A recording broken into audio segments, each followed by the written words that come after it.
Hello खमागणी bone प्रीमिति, कैसे हैं आप सब। आज का जो वीडियो है वो है history and object of CrPC, दंड प्रक्रिया संहिता का इतिहास और उसका क्या इम्पोर्टेंस है वो हम आज के वीडियो में डिस्कस करने वाले हैं। वीडियो बहुत ही इंटरेस्टिंग होने वाला है, तो इसको स्किप ना करें, पूरा देखें और एक बार फिर सीआरपीसी है तो रिवीजन तो बनता है। चलिए लेट्स स्टार्ट।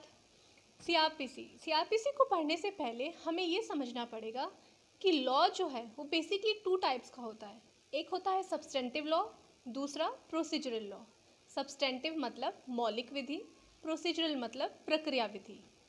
सब्सटेंटिव लॉ वो लॉ है that talks about the right and liabilities of the parties, और प्रोसीजरल लॉ वो है जो प्रोसीजर अपन को बताता है, determine the procedure for the enforcement of these rights and duties.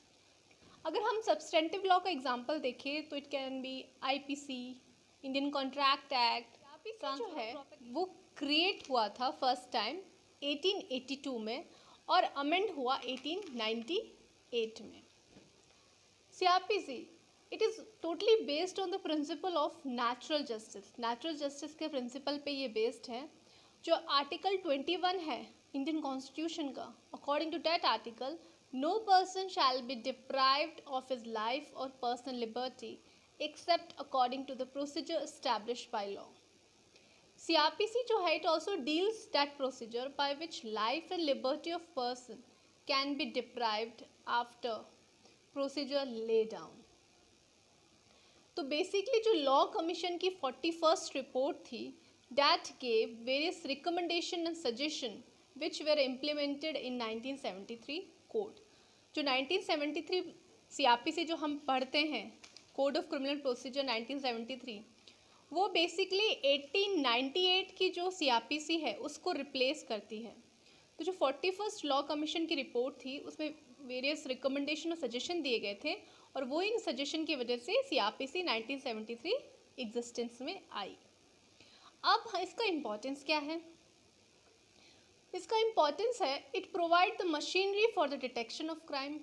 IPC जब हम पढ़ते हैं तो आईपीसी में हमें पनिशमेंट प्रोविजंस दिए गए हैं, हमें ऑफेंसेस की डेफिनेशन दे रखी है। अगर थेफ्ट की डेफिनेशन ही है तो सेक्शन 370 ऑफ आईपीसी हमें थेफ्ट की डेफिनेशन देता है। 379 हमें ये बताता है किस तरीके से इसका 379 हमें ये बताता है कि भाई थेफ्ट की पनिशमेंट कितनी है। तो आईपीसी हमें ये सब कुछ बताता है, लेकिन जो सीआरपीसी है, कोड ऑफ क्रिमिनल प्रोसीजर है, वो हमें बताता है कि जब भी कोई ऑफेंस होगा, भाई ऑफेंस कर लिया पर्टिकुलर पर्सन ने, उसके बाद क्या प्रोसीजर होगा, उसको किस तरीके से कोर्ट के सामने प्रस्तुत किया जाएगा, किस तरीके से अरेस्ट होगा, इन्वेस्टिगेशन होगा, ट्रायल कैसे होगी, ये सब कुछ हम सीआरपीसी में डिस्कस करते हैं। सीआरपीसी का ऑब्जेक्ट एक और है, डिटर्मिनेशन ऑफ गिल्ट और इनोसेंस ऑफ सस्पेक्टेड पर्सन।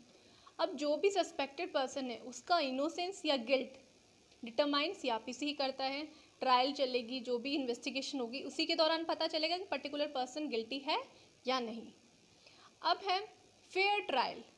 इसका मेन एंड अटमोस्ट इम्पॉर्टेंस यही है कि फेयर ट्रायल होनी चाहिए, इम्पार्शियल ट्रायल होनी चाहिए। ऑडी ऑल्ट्रम पार्टम मतलब here the both the sides, मतलब एक ही तरफा कोई भी फैसला नहीं सुनाया जाएगा, दोनों पक्ष की बातें सुनी जाएगी। और एक केस है जो बहुत फेमस केस था, इंडियन कॉन्स्टिट्यूशन में भी आपने पढ़ा होगा, it relates with the speedy trial, मतलब फटाफट न्याय दिलाना। हुसैनारा खातून वर्सेस स्टेट ऑफ बिहार का जो केस था, इसमें सुप्रीम कोर्ट ने यही हेल्ड किया था कि right to speedy trial is fundamental right under article 21। यानी स्पीडी ट्रायल मतलब जल्दी से जल्दी न्याय मिलने का जो अधिकार है उसको फंडामेंटल राइट माना गया है आर्टिकल 21 के अंडर।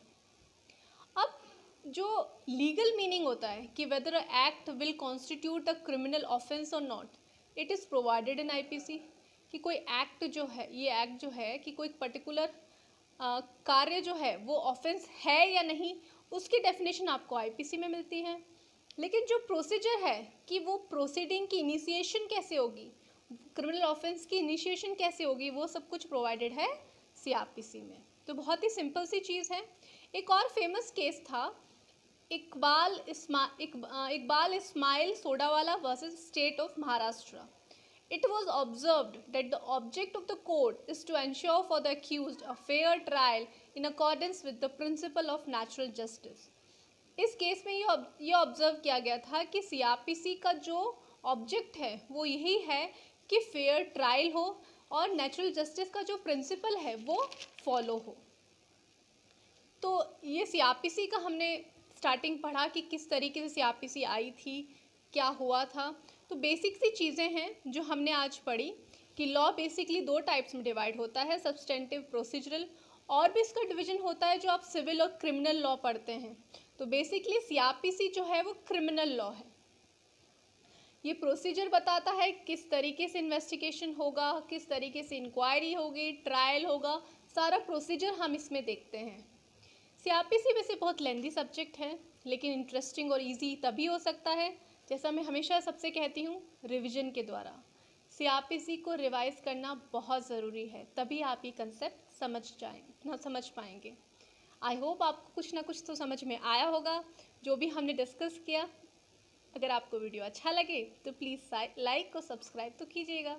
चलो, थैंक यू.